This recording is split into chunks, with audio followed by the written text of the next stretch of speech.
भजन न होई संग बिन, भजन बिना नहीं प्रेम।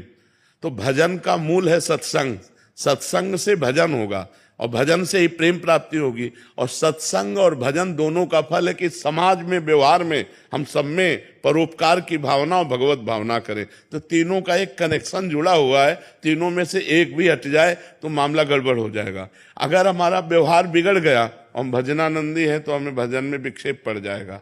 अगर हम भजन शुरू कर रहे हैं, सत्संग ना मिले, तो भजन के विक्षेप जो हैं वो निवारण करने की हम में विवेक शक्ति नहीं होगी। बिन सत्संग विवेक न होई। और सत्संग और भजन दोनों का फल है कि व्यवहार रामाकार हो जाए, व्यवहार भगवदाकार हो जाए। इसलिए तीनों आवश्यक हैं। साधक को तीनों ही करने चाहिए, भजन करना चाहिए, सत्संग करना चाहिए और परोपकार करना चाहिए। परहित सरिस धर्म नहीं, क्योंकि बिना व्यवहार के, बिना क्रिया के हम रह नहीं सकते।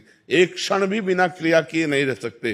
तो हम केवल भजन में एकांत में बैठे हुए हैं, लेकिन कभी तो व्यवहार में जाना पड़ेगा। जब व्यवहार में हम जाएं तो परोपकार की भावना रखें, परहित की भावना रखें। उसका कल्याण कैसे होगा, उसको सुख कैसे मिलेगा, उसको शांति कैसे मिलेगी, ये हमारे विचार हो, तभी हम साधक हैं, तभी हम साधु हैं। तो तीनों बातें आवश्यक हैं। इसमें श्रेष्ठता सत्संग की है, क्योंकि सत्संग से ही भजन और परोपकार दोनों धाराएं फूटती हैं। अगर सत्संग ना हो तो भजन में रुचि नहीं होगी, भजन प्रारंभ भी नहीं होगा। सबसे मूल कार्य है सत्संग, और सत्संग से भजन, और सत्संग भजन दोनों से परोपकार की भावना। राधे राधे महाराज जी। गुरुदेव, मैं नियम पूरे नहीं कर पाता, दिनचर्या ना भजन, आपने आपको कोसता रहता हूँ कल से नहीं करूंगा, पर माताजी की डांट और मार खाने के बाद भी नहीं सुधरता। माताजी पिताजी छोटी छोटी बातों पर क्रोध भी कर देता हूँ, पलट के जवाब दे देता हूँ। देखो, इसमें बहुत गंभीरता से चलना है। जो हमारी गलतियां वो आज की नहीं है कि हम अभी कह दे कसम खाते हैं आज से नहीं करेंगे तो हम भीष्म नहीं है। धीरे धीरे धीरे धीरे एक एक गलती को काटते जाओ, एक एक गलती को धीरे धीरे हटाते जाओ।